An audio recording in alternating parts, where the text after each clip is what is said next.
Toastmaster from last 3 years, and in this 3 years she has achieved a lot of things at Toastmaster. She has been a district champion of evaluation contest. She has represented our area 3 for humorous contest, and she loves to learn and find lessons in simplest of things like 3-kilometer running relay. And she believes that once you become a Toastmaster, you never be the same, because since she become a Toastmaster, her life has not been the same. It has been become better, and this is just a beginning for her. So let's welcome our talented star of night, Toastmaster Hannah, to conduct the education session. Toastmaster Hannah.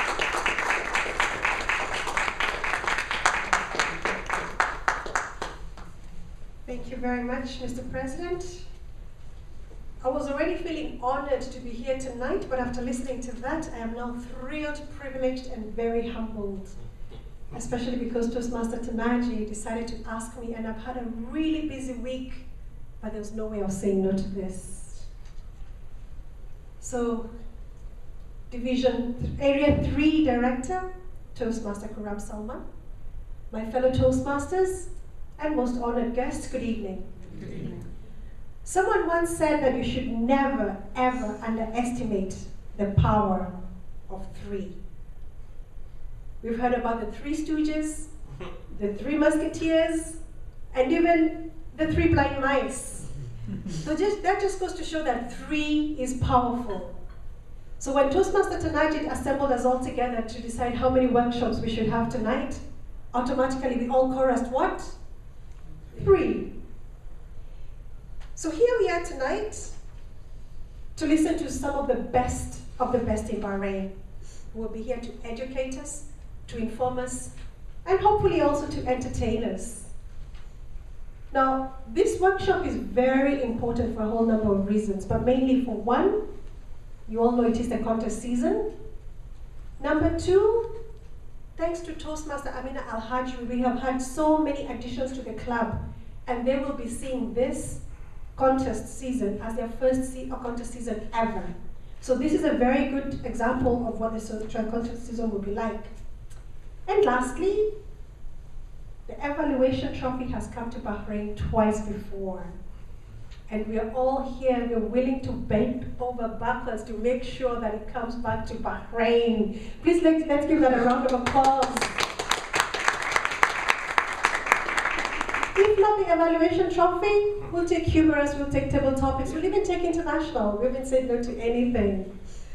And without further ado, fellow Toastmasters, please take a look at your agendas, which will be in front of you.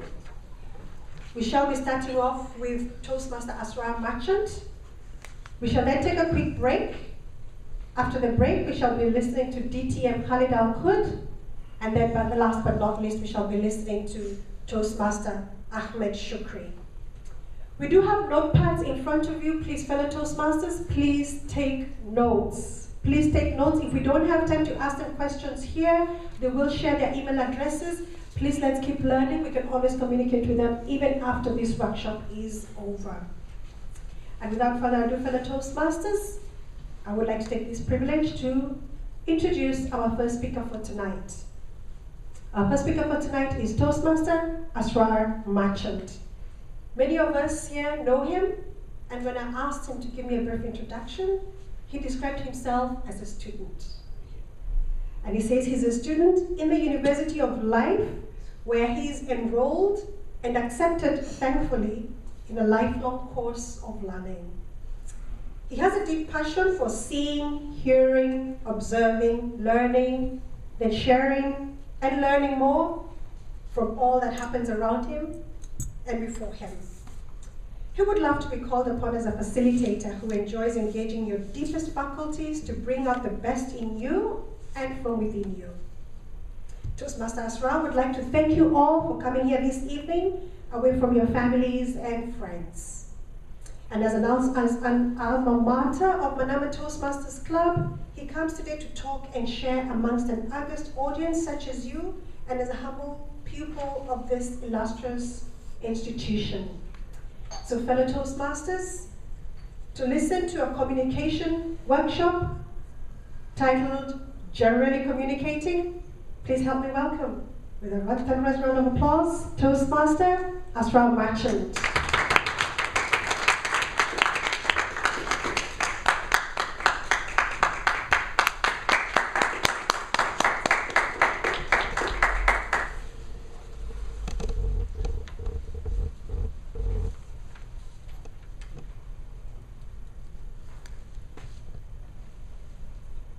Whether we want or not, we're always generally communicating, correct?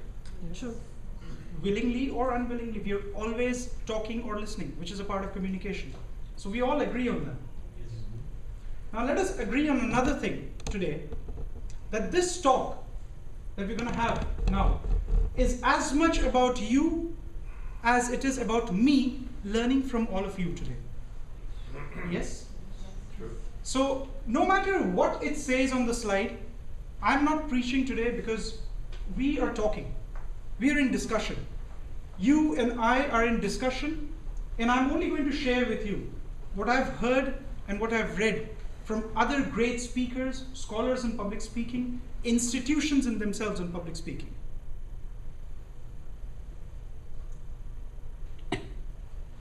Better speaking. Before we go on to concentrate on the question mark that's there after those two words, I want you to concentrate on the word better. The reason why it's better is because this, like all other fields, or rather the most supreme of all other fields, speaking, is always better. There is no best, there is no constant that you can achieve and say that I am the best speaker ever. Even with all due respects to all our world champions, they are the world champions of speaking. They are rightfully given the title as a world champion of speaking, world champion of public speaking. They have never been, in the history of this institution, Toastmasters International, been ever given the title of the best speaker ever, or the best public speaker 2015, 2016. Never. The reason is because the word better speaking means it's a constant strive. You're always better than what you were yesterday as a speaker.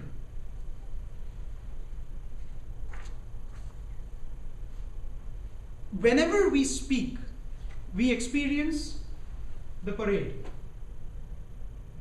Every time we speak, our mind goes on a parade. It's somewhere else. These are words that Ralph C. Smedley says. He also does not know who wrote it. He says, someone said this, that every time we speak, our mind goes on a parade. And it's the absolute most true quotation he's ever read. The Bible also says that from the abundance of the heart, the mouth speaketh. Which means, if you just translate it, very simple. You may be lost when you're speaking. You may have a microsecond or maybe even half a minute of a gap of thinking actually what you planned and what you're saying on stage, or how you are saying it, how you're presenting it, but you will never behave as anything that you're not. You will never say anything that you do not believe in or have believed in at some point of time. There's a story of a cameraman. Dr. Ralph always writes it in a couple of his letters, in a couple of his articles. I've seen the same story repeated a couple of times, and he gives it different context. The story of the cameraman is very simple. There was once a cameraman in Europe. He stopped a bunch of tourists walking by and told them, let me take a picture of you. And they all gathered together. I'm talking about the 1970s, 1980s, where clicking pictures was a grand thing, and everybody loved to get their pictures clicked. So they all gathered together, and the cameraman started getting his camera together. The kit was all arranged. And he said, I'm going to take a picture of you that no one has ever taken before. And they all smiled, and they stood next to each other. And he said, the picture that I'm going to take is not only going to show what you're wearing and who you are and how you look to others, but it's going to show your deepest thoughts, your real person that's inside you. After he set up the camera, there was not a single person standing there. Not a single one. As a speaker, as a communicator, as even a conversationalist, every time you utter anything from your mouth, I'm sorry, my dear friends, you don't have the luxury of avoiding that camera. You've always got audience. You're always speaking to someone. And whether you want it or not, the way you feel, the way you think is coming out at that point of time. We have all seen a lot of speakers. We have all seen videos of many speakers, professional, many as just Toastmaster speakers, or many just recreational speakers, many speakers who speak for charitable causes. Many times we come across a speaker and we feel that, I think this speaker is only talking about himself. This speaker is only talking about his own thing. He never really intended to. He was talking all factual stuff. If a speaker comes forward and I start speaking and I share with you 5 of my greatest achievements, and it's only about me, I'm not lying to you. I'm not disrespecting you. I'm not sharing anything that's false in any ways. There's nothing wrong with my speech, but the problem is that I'm only talking about myself. I never said that in my presentation, but you will still come to feel it. Why? Because that's how I feel about myself inside, and that's always going to be revealed on stage. So, how do you better speak? How do we disintegrate that word, better speaking? Better speaking comes from better listening and better thinking. Better listening means what? What does it mean to better listen? Better listening means, in a very simple form, you're listening to everything that I'm saying. You take notes of important things that I say or things that you feel important. And then after I speak, after 5 or 10 minutes, I sit down and I ask you to repeat my speech. And you repeat it word to word. Or you repeat all the major points. Or you repeat 60% of what I said. Or even 30. Is that better listening? No. It's cloning. That's cloning, that's doing the job of a recorder, that's doing the job of a dictaphone. That's not better listening. Better listening is listening to what you need, what's applicable to you, and what you can get enriched by. What comes around as a change in you. That's better listening. Better listening is observative listening. Now, never use that word observative because it's not a real word. I just made it up to say what I wanted to say. It's observative listening. Awareness. It means that you take into account every single thing that you're listening to, physically and audibly, both. You always continuously keep piling up the things that are good on your mind, that you see in a speaker, that you see in a speech, that you see in a presentation. That is better listening. One that enriches you. Just imagine yourself as a stone that's come out of a mine and you go through an enrichment process. Every time you're listening in a conversation or in a speech, you need to listen in that manner that it enriches you, gives you more matter to think, gives you more material to prepare, to speak on. And better thinking. This is extremely important because whatever you think, as I said, you will definitely speak it out. You cannot stop yourself from doing this. It's impossible. So, the better your thoughts are, the better your speeches will be. Every single one of you in this room, most probably even the new members who have attended once or twice as a guest, know what happens to us when we stand up for a table topics talk. If you do not like something that's a part of the question, some person asked you something about a question, whether, for example, whether fresh juice is better or canned juice is better. And supposedly you're a person who hates canned juice. There is no way you can change your response. There is no way, no matter what you want to say, no matter even if you've got a secondary line of thought, you can't, because the you comes out before what you plan. So, better thinking. When you have better thinking, when you have better thoughts, when you have enriching thoughts and you have matter on top of it from listening, ultimately better speech will subconsciously come out. See, consciously each and every one of you have got a manual. Consciously each and every one of you can finish your CC and do all the advanced manuals. You've got all the material to prepare consciously. I'm not touching upon the conscious brain. I'm touching upon the subconscious brain. I'm touching upon the brain that creates speech when you ask for speech. That's going on in the background. These two things is what's going on in the background. Essentially, it's this simple.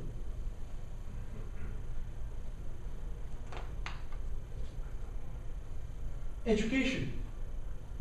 You know, every time we plan to take up some education, specialized education, there's always specialized education, correct? You want to become an engineer, you do engineering. You want to become a doctor, you do medicine. You want to be a marine biologist, you do biology, and then you go into that sort of a field. There's always specialized education, except one, the one where you're present. This is the only institution, this is the only organization, this Toastmasters International is the only place where you can get educated generally. In all courses, in all fields of life, in absolutely any and everything. But now education is a very tricky, very dicey affair. Dr. Ralph says in one of his articles that a Toastmasters Club membership is the best chance for a working man or woman to get educated without spending too much time on it. Education comes with a lot of unword.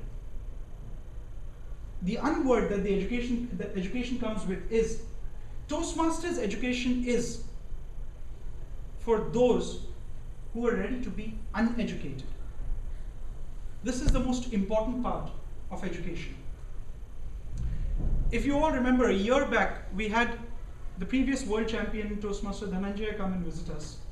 I don't know how many of you were there for that particular evening when he gave a very nice elaborate talk, a 2-session talk. For me, the most important word that he said that day was the word unlearn. The word unlearn is the single most important word that a Toastmaster should bring into every room, every Toastmasters meeting that he walks into. Because if you are full, there is no way anybody can put anything inside you. A person can come and share pearls of wisdom. You walk into a Toastmasters, Manama Toastmasters meeting, and all of a sudden, who do you see? Tony Robbins standing in front of you giving you a fantastic lecture. Generally a lecture which costs about $5,000-$7,000. He's speaking to you for an hour. But you're pretty full. Or you sit in that seat saying, I just heard Tony last week, 4 lectures of his, what is he going to share? There is nothing Tony can give you. There is nothing the greatest Tony can ever give you, because you're already full. So education, Toastmasters education, is for those who are prepared to be uneducated. Now, the process of education is such, unfortunately, our education these days shows us the reverse picture.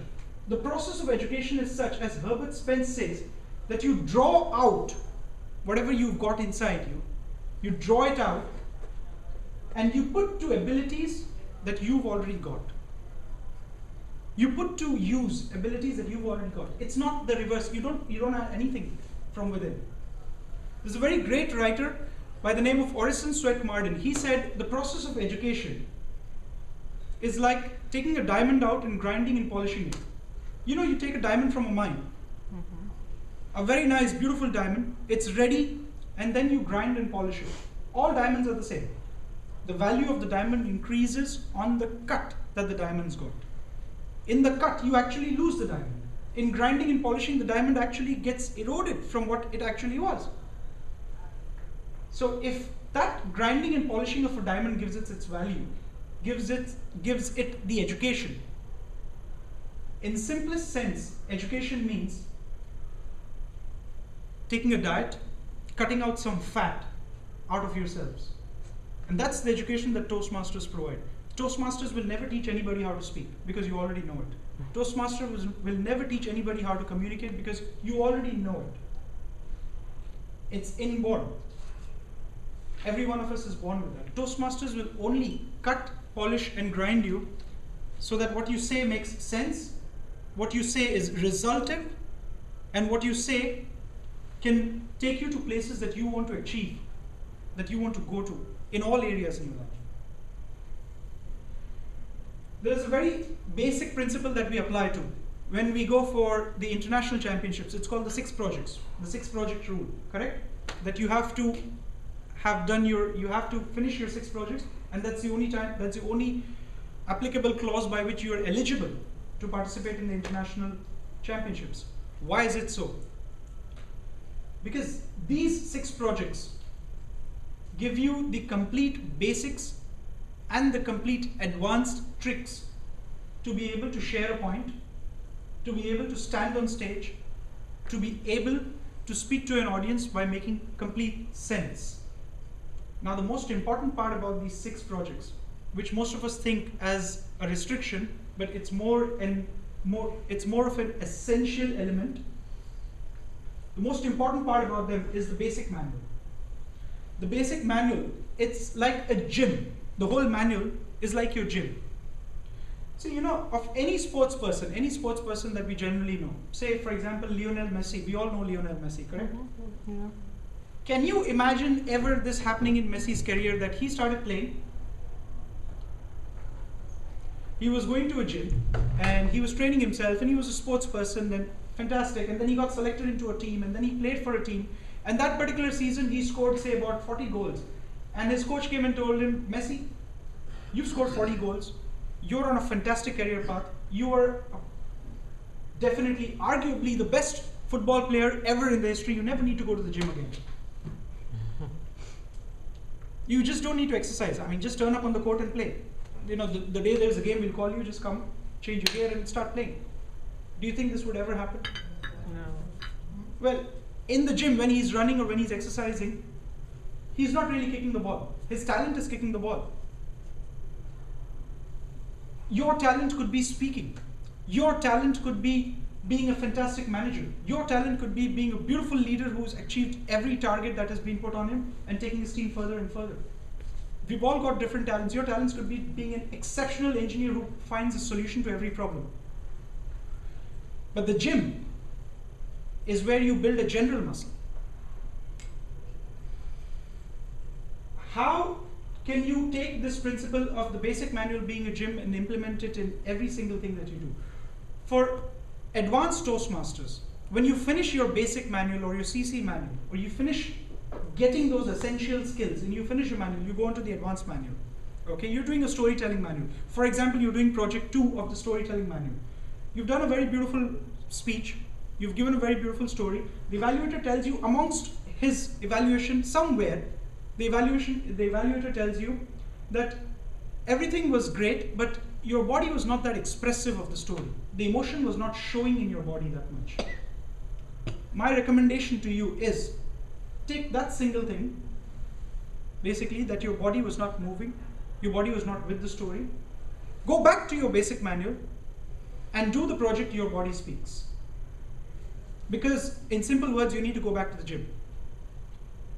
Many times, we go further on and further on into advanced projects. We become accomplished Toastmasters, apparently spending 1 year, 5 years, 10 years in the organization, getting all the achievements that we could get. Leadership, communication track, we've got it all. But most of the times, we just don't get to the point on what we're speaking.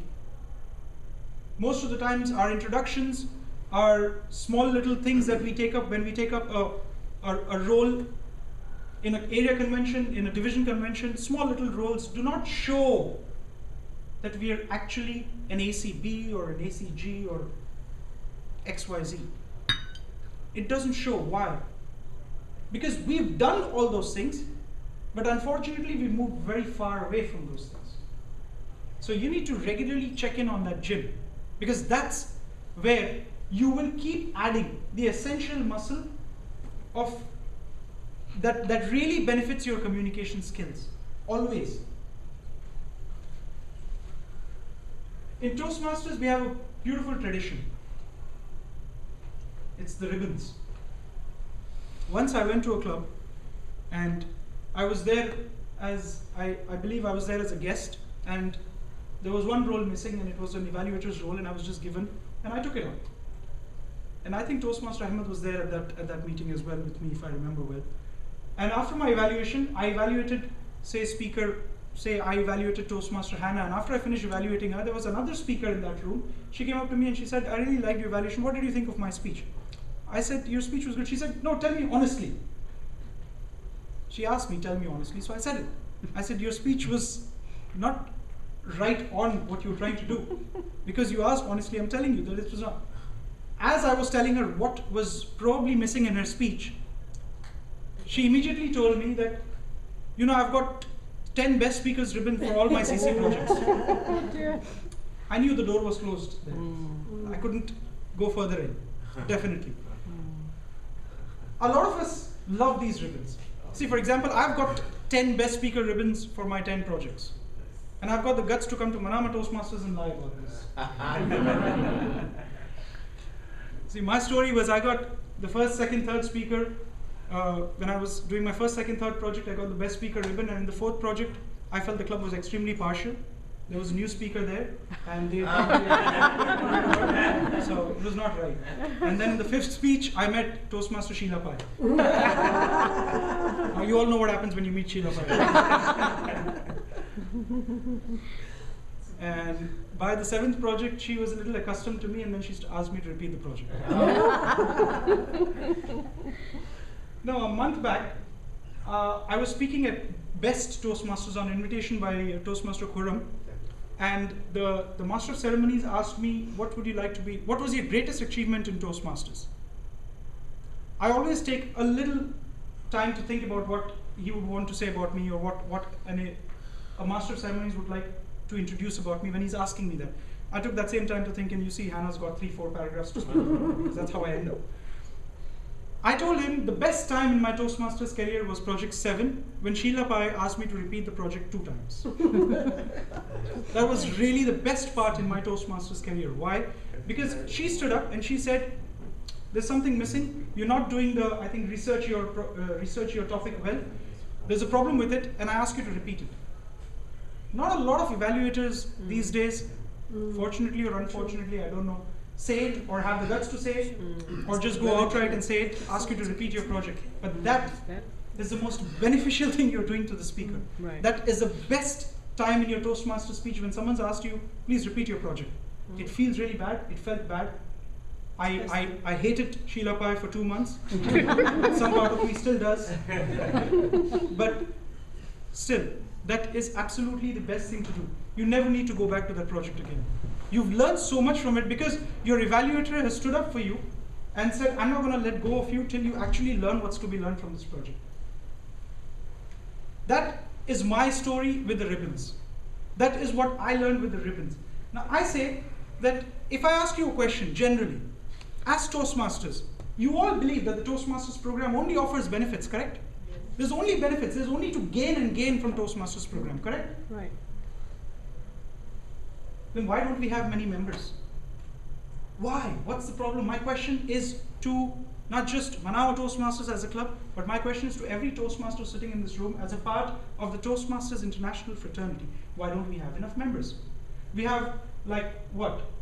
260? No, I read this morning is 313,000 members is what Wikipedia says. I'm sure it's wrong. 313,000, maybe we've got more than that. 350,000 members in a population of trillions of people worldwide. We are nothing. Why? Why are we nothing? My understanding to that is because we only take ribbons in this room, we get really happy. Some of us get many ribbons, we go back home, date our ribbons, put a sticker on top of, on the back of them and keep them aside. Those ribbons really never walk out. They don't walk out with us, on us, when we walk out of our house. I feel that the reason why we don't have enough members or many members in Toastmasters is because I am a bad brand ambassador. I'm a bad Toastmasters brand ambassador. I'm not turning out to be what other people would like to be, so they'll do the same things that I'm doing. If I'm a great speaker, if all of us are great speakers, every time we speak, every time we have a conversation, every time we have a meeting of 5 people or 500 people, if we are great speakers, other people will eventually come up to us. It's obvious, right? They'll come up to us and say, Hannah, I want to be a speaker like you. Mm-hmm. Why aren't people asking us that many questions? Because a lot of us are obsessed with getting our ribbons. A lot of us are obsessed with getting only 10 best speaker ribbons. That is only a judgment of 15, 20, 30, 50 people sitting in that club. And you don't know how they've judged you. But the whole outside world is judging you constantly. What's the solution? I've shared the problem, correct? I've shared the problem that I feel it's the ribbons. Or I feel it's that we take our ribbons to our head and that's it. Nothing happens outside. It doesn't transpire into our communication. What's the cause to this? The cause to this is I urge you to concentrate on 2 other ribbons every other time you speak at the club. 2 other ribbons. One is the ribbon you get from the filler counter, and the other is the ribbon that you get from the grammarian. The report that you get from your filler counter, if the filler counter today stands up and tells me that, Asrar, you've used 7 hours in a 7-minute presentation, then I'm really speaking pretty bad outside. My conversations are full of hours. So, the 2 main important ribbons is the chit or the sheet that you get from the grammarian and the sheet that you get from the filler counters, because that is how you'll be speaking outside. That is what you're really showing as a speaker in this club and outside. Sorry for the interruption. Timer, what's my time? Because I don't know 10 more minutes. I've got 10 more minutes. Yes. Thank you. Now, you guys want ribbons or you want standing ovations as communicators? Standing ovation. I'm with you. Which is why I had to use the term you rather than we. We all want standing ovations. Standing ovations will come when you're clear from your fillers, you're clear in your grammar, you're clear in your language. These are the real assets you need to look for, you need to improve in every single speaking assignment of yours. What happens outside? Toastmaster Ahmed Shukri, just before the meeting started, reminded me of something that we had discussed earlier.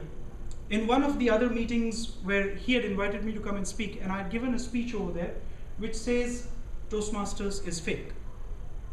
That was the title of the talk, Toastmasters is fake. And my whole talk was about that. It was not a surprise title and then I changed everything and it's very nice. No, it's not like that. The talk was that Toastmasters is fake. And I believe he agrees to the fact that Toastmasters is fake. Because honestly, I can't give this presentation anywhere else. Nobody is interested in listening to this kind of stuff. Most of our 5 to 7 minute speeches are not going to get you a promotion at work. They're not going to get you a business deal. They're not going to be helpful in any influential area that you work in. So what happens outside? The simple question is, whatever happens inside happens outside. Habits. Habits, my friends, are a very dangerous thing. Voluntarily or involuntarily, we form habits. We have good speaking habits and we have bad speaking habits. Now, if you consider your friends and family to tell you that there's something wrong with your speaking, or you're not making sense, or you're not getting to the point, they're too polite. They're not going to tell you that.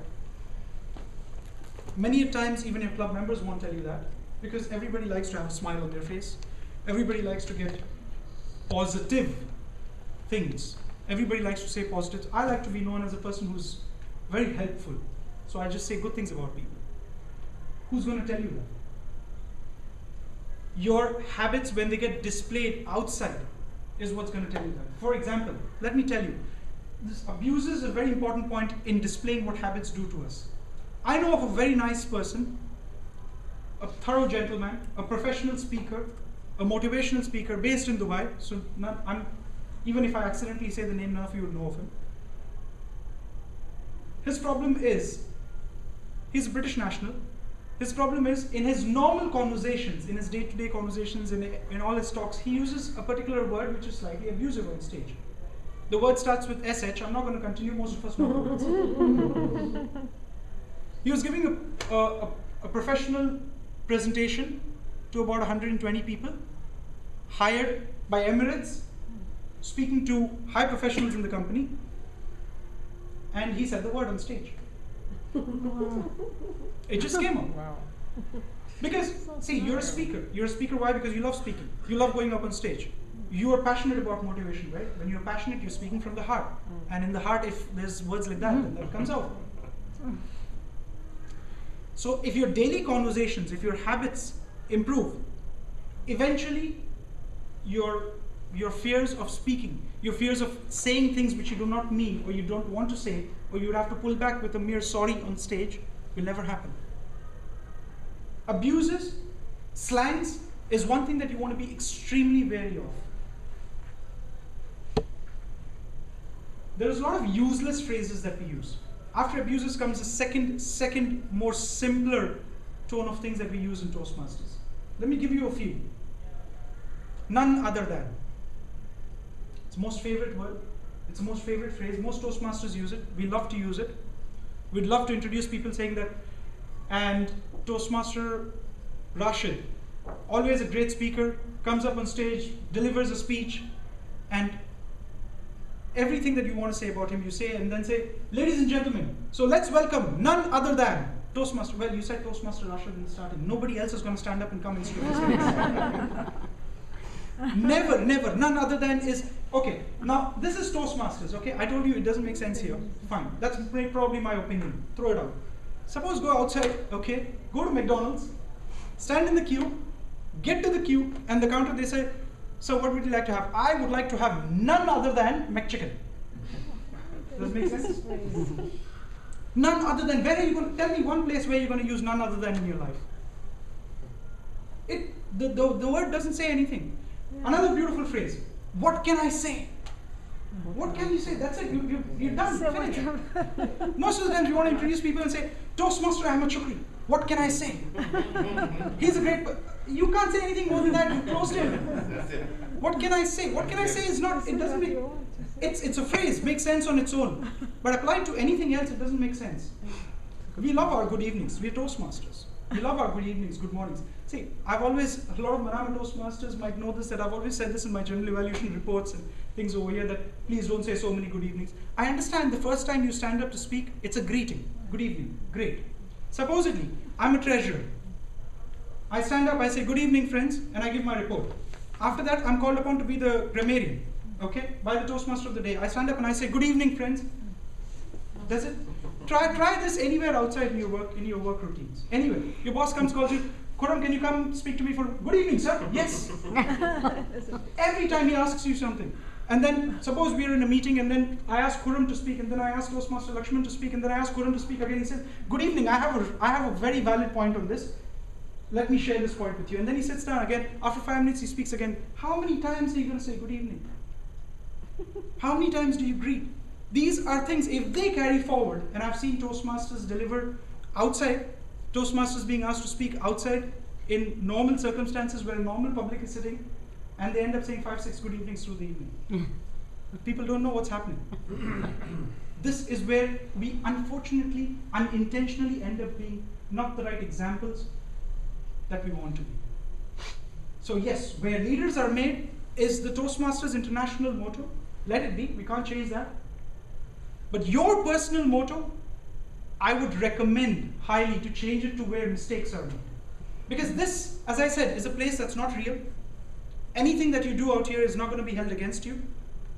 Anything that you do out here should be, in that case, something that benefits you outside. Make as many mistakes as you want to make. Do whatever you want to do over here. So that outside, it's a total mistake-free world. Never copy. You've heard that before, correct? Never copy. Always bring original stuff. It's absolutely wrong. Please go ahead, copy as much as you want. Copy from whoever you want to. Because new knowledge, my dear friends, is a big, big false mistake. There's nothing new, first of all. Secondly, if there's new knowledge and someone comes up and tells you, today I'm going to share with you some new tips which you need to do, and you'll never feel nervous on stage. Please don't do those things. Because nobody's tried it. Most probably that person himself has not tried it. It might work and it might give you a big fear of stage forever. So there's no new knowledge. All our originality today comes from what our forebearers have already said. This is something Dr. Smedley said, and I truly believe it. There is nothing original, there is nothing new. But, and because of this, a speaker should have a book of quotations, a book of illustrations from which he can use, from which he can benefit, and he can weave those quotations into his own thoughts into his own speech. Copy with credit. Give credit from who you're copying. Don't throw. Something I have discussed many times with Toastmaster Ahmed here is, if you notice, most of our speeches, check it out in the contest season that's going to come. And for all the contest seasons that's going to be there, there's invariably going to be a good majority of speakers who will come, have a fantastic opening, then share their personal story. Okay, because this is what we've all told them over and over again, right? Every speech should have a personal story. So you share a personal story about you going to a fantastic foreign offsite location, share all the details, all the characters, everything is there. You can see the image, everything is beautiful, perfect. And at the end, they will throw a quotation at you. It'll literally feel like a stone hitting you. They'll throw a quotation at you and say, Master of Ceremonies. That's it. So they've shared their own personal experience, their personal story, and at the end they've shared a quotation with you, and it's it. It's the story, it's the speech. That's a terrible thing to do when you use quotations. Please do not go up on stage and throw a quotation at your audience. You want to weave the quotation into your speech. You want to copy, you want to give credit, and the most important bit is you want to clarify. Why did you use that quotation? How was it beneficial to you? How did it make sense to you? What is your version of the quotation? What is your version of some anecdote, some story? You share a beautiful quotation about Mother Teresa being passionate with the world around her. She didn't care whether people were not passionate, she didn't look at the others, and she was passionate about. What is your version of it? How does it make sense to you? Tell me about it. If I just want to read Mother Teresa, I can go outside and read it in the book as well. Dr. Ralph says, I'll end it with a beautiful quote from Dr. Ralph C. Smedley. He says exactly, use quotes above all else to stimulate your own thinking. What does that quote mean to you? Quotes are generally speech starters. Use them as a speech starter, build a whole speech on them. Say their meaning. Say how it influenced you. Say how you fell down trying to understand that quote. How that quote did not work for you, and then you got it back and understood the real meaning of the quote. That's how speeches are supposed to be built. That's how you use a single quote to build a speech. Not give any story and then say, okay, this is a beautiful story that I've got, this happened with me, now let me find a matching quote to this. Or you see a beautiful quote, read it on Facebook, it comes through WhatsApp, and you say, I need to find a story to this, and that's it. I've got the international speech. I've not got anything in that case. My dear friends, I was talking about generally communicating. I intended to talk about that, and hopefully that's what I've done. I've not shared any concrete principles. I've not shared any magic mantras. I've not given you the pill that you can just go home, take it tonight, and tomorrow onwards you'll be a reincarnation of Dr. Ralph C. Smedley. I've not done anything like that. I've just given you simple stuff that you already know. I've refreshed it. That was my intention, and hopefully I was able to do that. Madam Master of Ceremony.